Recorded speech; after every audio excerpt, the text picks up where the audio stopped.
Studio 54. Après les silences, on parle des violences faites aux femmes. Bonjour à toutes et à tous, bienvenue dans notre émission consacrée à la lutte contre les violences faites aux femmes. Aujourd'hui, nous recevons Zineb. Bonjour Zineb. Bonjour. Et Cassandra, qu'on a déjà entendu dans ce podcast, dans cette émission, qui est travailleuse sociale pour Arelia. Rebonjour Cassandra. Rebonjour. Aujourd'hui, nous allons parler du parcours de Zineb, un parcours qui n'a pas toujours été très drôle. Zineb, vous ne la voyez pas, mais c'est une femme pleine de joie, pleine de vie, pleine de rêves.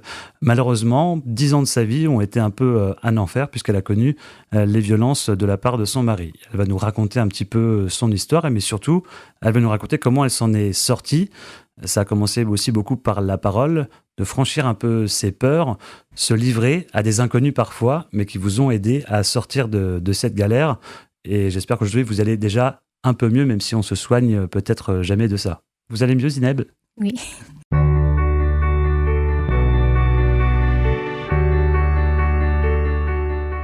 Zineb, tout d'abord, pour que les gens vous connaissent, vous n'êtes pas qu'une victime de violence, vous êtes une femme avant tout. D'où venez-vous ? Racontez-nous un petit peu votre vie. D'accord. Alors, je m'appelle Zineb. Je viens du magnifique village du Maroc. J'ai 32 ans et je suis venue ici en France depuis 2015. 2015. Oui, je suis venue ici par mariage. D'accord. Oui. Vous êtes mariée au Maroc ou Oui. ici en France ? Un mariage qui a été reconnu en France. Très bien. Oui. Et vous êtes ensuite venue juste après en France. Oui. C'est un peu là que la galère a commencé, quoi. Oui. Avant, vous étiez une femme en France. On a l'impression, quand j'ai un peu commencé à comprendre votre parcours, vous n'avez pas le droit à grand-chose, pas de loisirs. Il y avait une emprise de votre mari, mais pourtant, vous aimez de faire beaucoup de choses dans la vie. Vous êtes une femme plutôt active. C'est quoi vos passions ? Qu'est-ce que vous aimez faire dans la vie ? Moi, j'ai fait mes études au Maroc. J'ai Bac+2. J'ai fait la littérature arabe, mais mon rêve, c'était de devenir infirmière ou travailler avec la police. D'accord. Oui, mais ça a été promis que quand je viens ici, je termine mes études, que je fais ce que j'avais rêvé de faire, ce que j'aime bien faire. Donc, quand je suis venue ici, on m'a dit non, comment tu vois une femme mariée qui va y aller faire des études avec d'autres garçons à l'école, excusez-moi. Mais... Ça posait déjà un problème pour lui. Oui. Vous avez fait aussi un peu de foot quand vous étiez jeune ? Oui, je faisais le football, je fais le théâtre. J'ai commencé pendant 1 an à faire la musique, mais je n'ai pas terminé.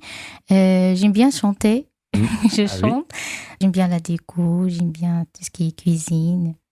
Apparemment, vous êtes une grande décoratrice d'intérieur, nous soufflez Cassandra. Et une grande chanteuse. C'est vrai ? Et une grande chanteuse aussi. On terminera peut-être l'émission par une chanson, pourquoi pas, je force personne. Parlons des choses un peu moins drôles, c'est aussi le but de cette émission, c'est de donner la parole à la fois aux associations partenaires sur la lutte contre les violences faites aux femmes. On a fait une émission avec Cassandra sur ce sujet et l'accompagnement qui est fait des femmes. L'idée, c'est aussi de donner la parole aux victimes. Donc encore merci d'avoir accepté cette invitation. Zineb, racontez-nous un peu comment tout ça a commencé. Vous nous disiez tout à l'heure, ça a commencé finalement dès le mariage. Une fois que quelque part c'était signé, on va dire qu'ils pouvaient tout se permettre et que vous lui apparteniez. Je ne sais pas si on pourrait le dire comme ça. Oui. Ça a commencé depuis le Maroc. Depuis le 7e jour, je me rappelle tout à fait bien comment ça a été commencé. Moi, quand je l'aimais vraiment. J'ai dit, il va changer, mais on ne peut pas changer quelqu'un à 32 ans ou à 40 ans. Ce n'est pas possible. C'est pas qu'il ne peut pas, mais il ne voulait pas.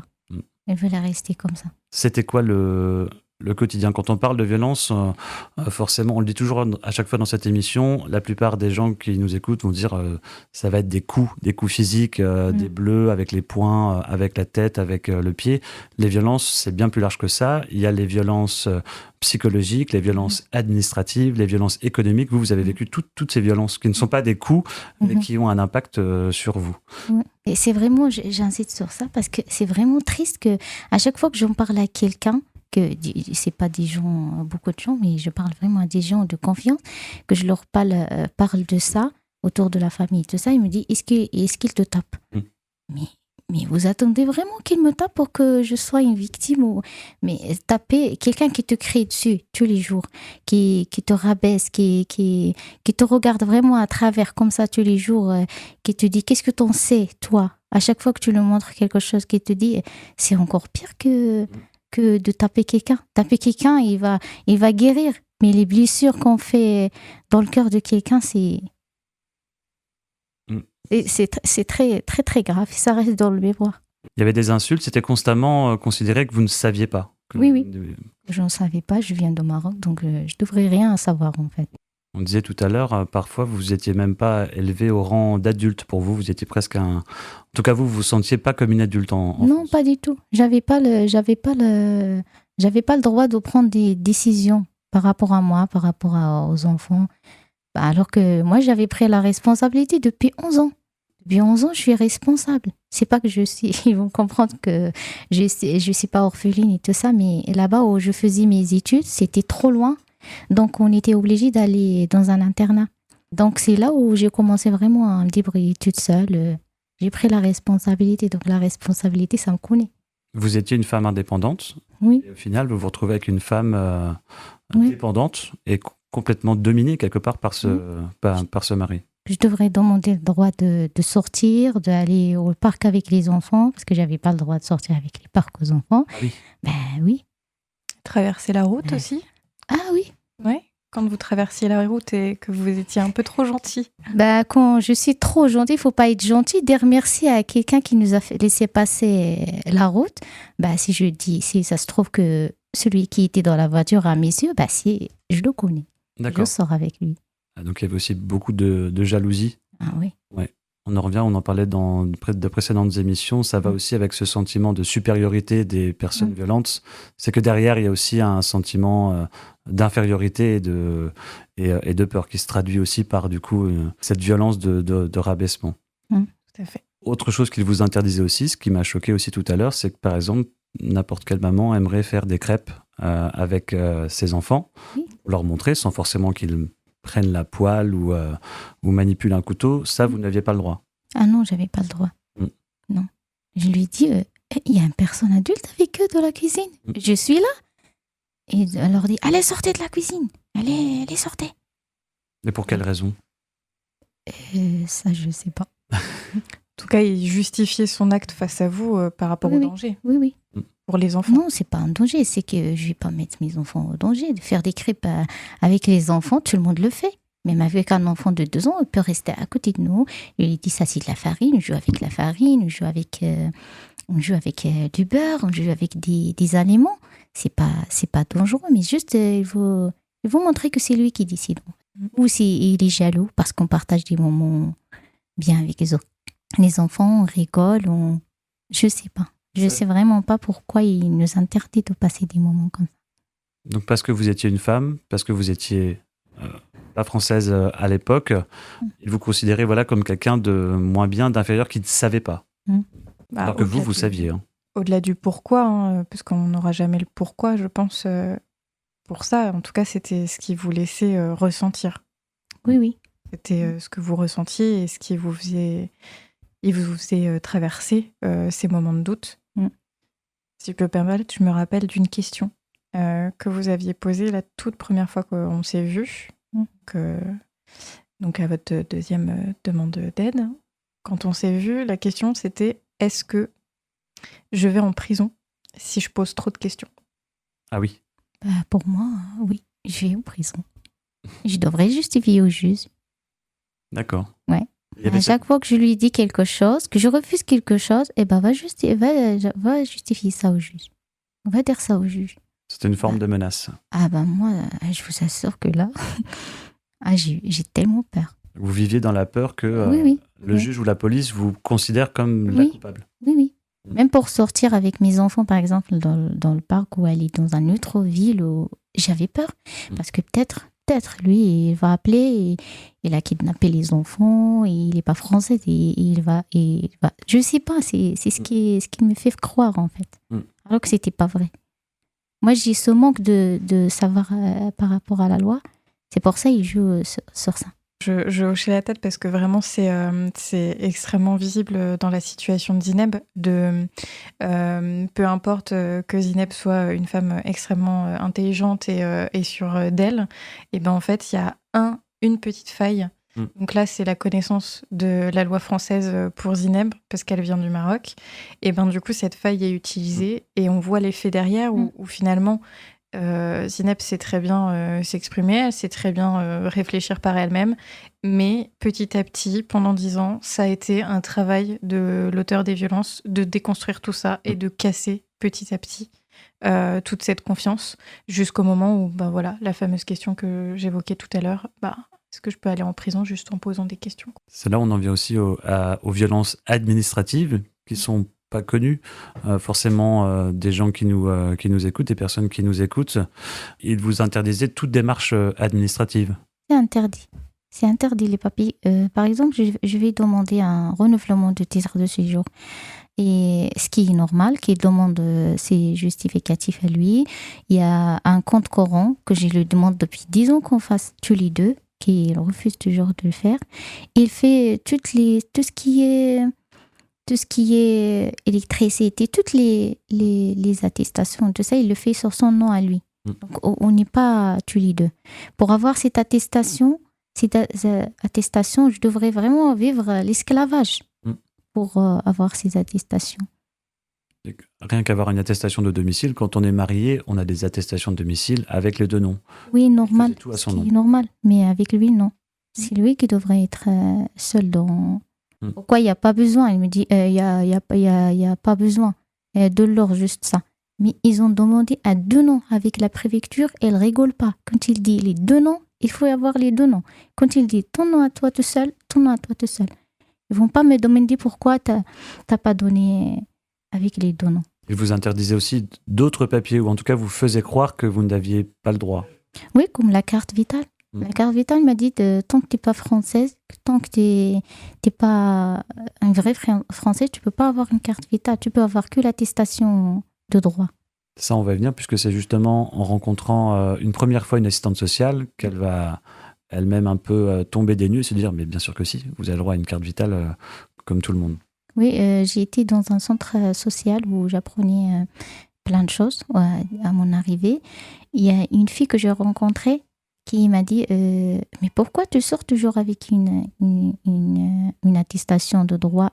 Pourquoi tu n'as pas de carte vitale ? J'ai dit non, je ne suis pas française, je ne peux pas l'avoir. Il dit c'est n'importe quoi. Tu peux avoir ton... Là, on est pareil. Soit français, soit pas français. Tant que tu es en situation régulière et tout ça, tu peux avoir tes papiers. Donc, il m'a aidé à faire les démarches et tout ça. Et j'ai eu ma carte vitale. Quelque part, ça a été un peu un moment déclencheur. Oui. Dans votre tête, vous vous êtes dit, mais en fait, il n'a pas raison tout le temps. Oui, je dis toujours, il n'a pas raison, mais j'ose pas en fait le demander à quelqu'un. Est-ce que c'est vrai ce qu'il me dit ? Est-ce que c'est pas vrai ? Parce que pour moi, il est français, il connaît ce qui passe en France, il connaît la loi mieux que moi, donc il n'y a pas besoin que je demande. Il conservait, je crois, tous ses papiers. Il avait un peu sa pièce à lui, où vous n'étiez pas la bienvenue, j'imagine. Non, mais moi, les 2 enfants, on est interdit de réfléchir cette porte. C'est faux rouge. Il n'y a pas question qu'on rentre dans cette porte. Après les silences, on parle des violences faites aux femmes. Chemin faisant, avec cette rencontre d'une assistante sociale et puis de discussion, vous vous rendez compte que... En fait, il me raconte quand même pas mal de cracks, comme on dit, pas mal de mensonges. Mais par contre, c'est pas cette première rencontre avec cette assistante sociale que vous avez forcément tout déclenché derrière. Racontez-nous quand même cette première expérience avec cette personne, quelque part, qui a été un peu le point de départ de votre construction. Oui, la première fois, il s'est absenté, il m'a laissé seule avec les enfants, sans nourriture, sans rien, parce que je travaillais pas, j'ai pas de ressources et tout, c'est que lui qui a les ressources et tout ça.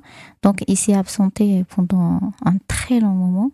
Il n'a pas laissé de traces. Pendant 3 jours, on le cherchait partout. C'est là où un membre de sa famille, il m'a amené chez l'assistance sociale pour m'aider, en fait, pour demander de l'aide pour moi et pour les enfants. Ça, c'est la première rencontre.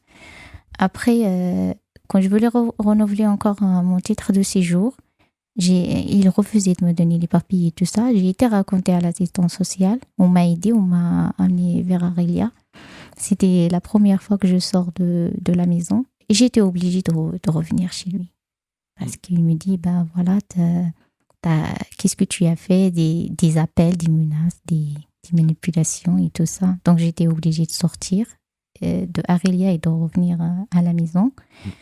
Et la deuxième fois, c'était quand il m'a demandé de signer un feuille que je ne sais pas qu'est-ce que je vais signer. Et moi, si je ne lis pas, si je ne comprends pas ce que je vais signer, impossible que je vais signer cette feuille. Je lui ai demandé juste, c'est quoi ce que je vais signer? Et comment il me demande ça? Il me demande un quart d'heure avant de partir au travail. Moi, j'étais en train de préparer pour aller partir au travail. Il m'envoie un document à signer et à remplir des chiffres que je gagne alors que je ne gagne pas. Ah oui. Je gagne seulement ce que je travaille. J'ai pas de cave, j'ai pas de chômage, j'ai rien. Mais eux, ils ont demandé que je remplisse ça. Je peux pas mettre des chiffres alors que je gagne rien. Du coup, j'ai refusé. Il m'a dit, va expliquer ça au juge. J'ai dit, qu'est-ce que j'ai fait encore? Mais quand même, j'ai vraiment tenu. J'ai dit, je vais pas remplir des chiffres que je peux pas. Ils n'ont pas demandé combien je gagne dans mon travail. S'ils ont demandé ça, je vais lui donner même des fiches de paye parce que je cache rien. Toutes mes affaires, elles étaient dans la chambre. Je ne lui cache rien, vraiment. Du coup, il m'a dit, il m'a envoyé une feuille. Ça écrit ton mail, ton adresse mail et ton responsable légal. J'ai dit, mais qu'est-ce que je veux faire avec mon père? Peut-être, je ne sais pas. Je lui ai demandé, c'est quoi mon responsable légal? Il m'a dit, ton avocate. Je dis, pourquoi j'ai besoin d'un avocat? Il m'a dit, on va divorcer. J'ai dit, ah bon? On va divorcer? Tu me le dis aujourd'hui, vendredi après-midi, et quand je vais partir au travail. Est-ce que tu crois que l'avocate m'attend en bas de l'escalier? C'est pas possible. Tu aurais dû me prévenir une semaine avant. Je me prépare, je vais aller voir une avocate. Mais vendredi soir, là, je ne vais pas trouver une avocate. Du coup, j'ai attendu lundi. C'est là où j'étais la deuxième fois chez l'assistante sociale. Du coup, je lui ai raconté vraiment les détails. Il m'a montré que la feuille que je ne savais pas c'était quoi, c'était de la CAF. C'était une feuille de la CAF. Mais lui, il ne m'a pas donné la première feuille où c'est écrit c'est quoi. Il m'a donné que les deux autres derrière. Moi, je ne sais pas ce que je vais signer, je ne signe pas. Donc, il m'a dit, je vais dire au juge que tu refuses de remplir des feuilles. J'ai dit, tu veux dire, moi, je ne peux pas écrire quelque chose que je ne gagne pas. Parce que je sais que ça va m'attirer des ennuis. Écrire des chiffres que je ne gagne pas, non.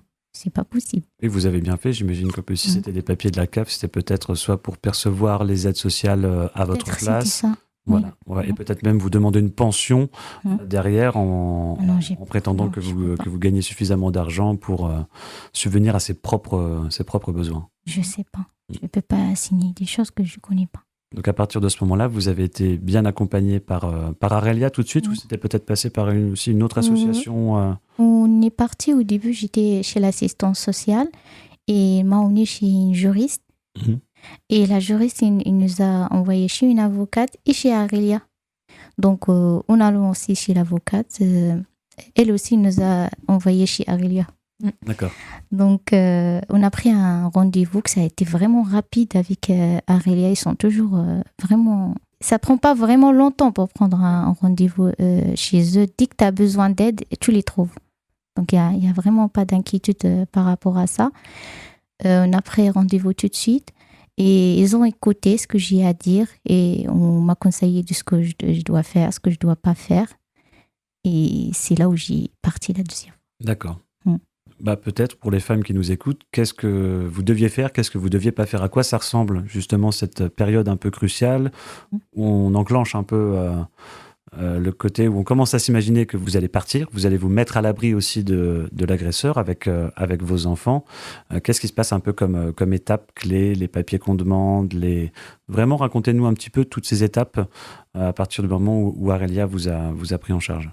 Du coup, j'ai rassemblé le maximum de papiers, mais c'était mes papiers à moi. C'est ça. C'est pas lui, parce que c'était impossible d'avoir ces papiers à lui. Je ne sais même pas où il les pose. Mais quand je sais que j'ai le droit de faire des enregistrements, soit vocal ou avec caméra ou tout ça, Je ne savais pas avant. Donc, j'ai commencé à faire des enregistrements, et heureusement pour moi que je les ai faites. Et j'ai commencé à observer un petit peu où il pose ses papiers, lui demander peut-être l'école, elle a besoin de ça, l'école, elle va faire des photocopies et tout ça. Mais il me restait des documents très, très importants. Je sais très bien qu'ils étaient dans la chambre, cette fameuse chambre. Donc, en sortant de la maison, il y avait avec moi les personnels de Arelia et il y avait la police aussi. Donc, j'ai dit à la police, s'il vous plaît, surveillez la police. Même avec la police, j'avais peur de lui. Ouais. J'ai dit à la police, s'il vous plaît, surveillez-moi juste bien la porte, que je rentre dans cette chambre à récupérer au moins le carnet de santé des enfants et le livret de famille et tout ça. Et donc, je suis rentrée vite fait. Ouais, j'avais vraiment peur. Vous avez peur aussi qu'il y ait une caméra, ça me permet de... Oui, une caméra ou qu'il enregistre, je sais pas. Je regarde Cassandra, c'est une peur qui peut paraître injustifiée. En fait, elle est justifiée, peut-être pas dans votre cas. Alors, peut-être qu'il y avait une caméra, on le saura peut-être jamais, mais en tout cas, c'est des choses qui arrivent. Oui, tout à fait, c'est des choses qui arrivent et comme on peut le dire, ça peut paraître fou, dingue, etc. Mais en fait, c'est vraiment quelque chose qui peut se faire et le contrôle peut prendre aussi la place comme ça de caméras dans le logement, d'une pièce inconnue qui est tout le temps fermée et qui justement est interdite et où justement il peut y avoir une caméra pour vérifier que l'interdit est respecté. Et c'est une autre forme de contrôle qui existe, qui dans la situation de Zineb, en tout cas, on n'a pas observé, mais qui existe dans d'autres situations de violence. Donc cette peur que Zineb pouvait ressentir est tout à fait justifiée. Vous avez récupéré les papiers qu'il fallait Oui. à l'aide de la police. C'est dire à quel point aussi c'est pas des choses anodines. Ensuite, qu'est-ce qui s'est passé ? On est parti, on était directement vers Arelia. C'est là où on m'a accueilli avec mes enfants. J'étais vraiment bien. Au moins, j'avais pas la peur. Oui, je me sentais vraiment bien entourée. Je me sentais vraiment bien en sécurité. Vraiment, si je dis ça, c'est vraiment parce qu'il y a des gens qui disent, c'est un message très important que je lui ai passé aux gens qui disent, il faut pas aller vers les services sociaux. Ça, c'est tout à fait faux. Ce qu'il faut pas faire, c'est de rester dans sa coquille comme ça, de ne pas faire des efforts à sortir. Parce que ce qui va souffrir à la fin, c'est les enfants. Maintenant, ils sont petits. On peut leur parler, on peut leur dire faites ça, faites ci. Mais quand ils grandissent, ça va devenir incontrôlable. Ils vont dire peut-être ce qu'ils faisaient mes parents avant, c'était ça la vraie vie, c'était ça qui est bien, alors que c'était pas bien.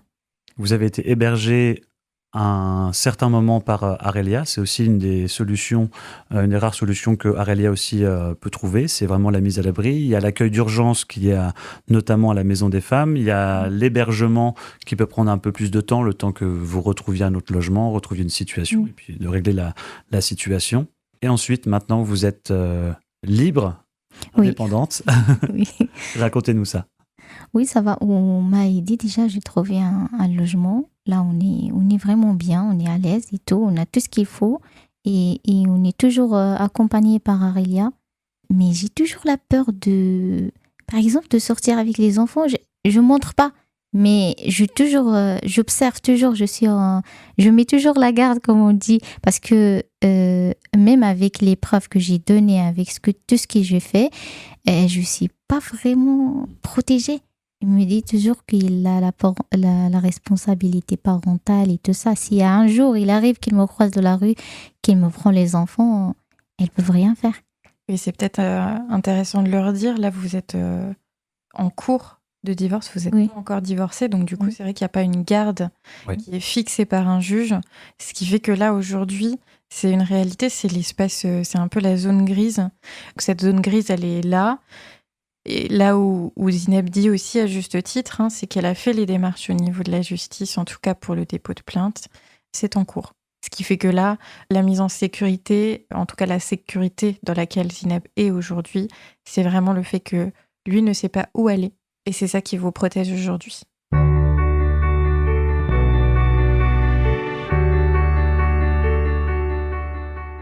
Merci beaucoup Zineb pour ce témoignage. Comment vous voyez l'avenir ? C'est quoi votre avenir idéal ? Moi, je rêve de... C'est pas que je rêve, mais je vais le faire. Je vais peut-être finir mes études. J'ai le droit de le faire. Je vais finir mes études et faire le travail que j'ai toujours rêvé de faire et devenir la personne que j'ai toujours voulu être. Merci avec beaucoup. Mes enfants, bien sûr. Quel message, vous l'avez déjà un peu dit tout à l'heure, mais quel message voudriez-vous passer aux femmes qui nous écoutent ? Je vais leur dire, il ne faut pas avoir peur. L'État, là, il est là pour nous protéger, pour nous aider. C'est pas pour retourner contre nous. Je suis pas là pour encourager les gens à dire des choses qui n'étaient pas vraies. Mais quand vous avez vraiment besoin d'aide, il faudra sortir, il faudra demander de l'aide. Et vous savez, maintenant, on a donné tous les noms de toutes les structures que vous pouvez y aller. Mais n'ayez pas peur. Moi, je suis un exemple. Suivez-moi. Il n'y a vraiment pas besoin d'avoir peur des services sociaux. Ils sont là pour nous aider. Et si vous ne faites pas quelque chose contre la loi, vous n'aurez pas des problèmes. Si je peux rajouter, c'est hyper intéressant ce que vous dites, Zineb. Et justement, je me posais la question pendant que vous parliez de est-ce que c'est pas un mécanisme, encore une fois, de domination qui se met en place de cette méfiance des institutions ? Est-ce que finalement, dans la vie que peuvent avoir certaines familles où il faut tout garder en coquille, est-ce que c'est pas justement déjà un premier signe qu'il y a quelque chose qui va pas au niveau des violences, que de dire attention, faut pas parler parce que sinon on va retirer les enfants. Voilà. C'est la question que je me pose quand je vous entends, parce que c'est vrai que on dit plusieurs fois il faut parler, mais ce pas-là, il est quand même des plus difficiles et il faut un sacré courage. Et oui, il faut vraiment le courage. Merci beaucoup Zineb. Je vous remercie. Un grand merci. On vous invitera peut-être dans un an pour reparler de votre parcours, si vous avez repris vos études. Oui. Merci beaucoup Cassandra Muller, travailleuse sociale donc pour Arelia. N'hésitez pas à composer le 3919 aussi pour une question, un doute, un appel à l'aide. Ça n'engage à rien. 3919 et vous pouvez réécouter cette émission en podcast. Merci, au revoir. Merci. Au revoir. C'était Après les silences. On parlait des violences faites aux femmes. Un programme proposé par le Conseil départemental de Meurthe-et-Moselle en partenariat avec la coordination des radios associatives de Lorraine. À réécouter sur meurthe-et-moselle.fr/studio54. Une question, un doute, un appel à l'aide ? Composez le 3919. C'est anonyme et gratuit. 3919.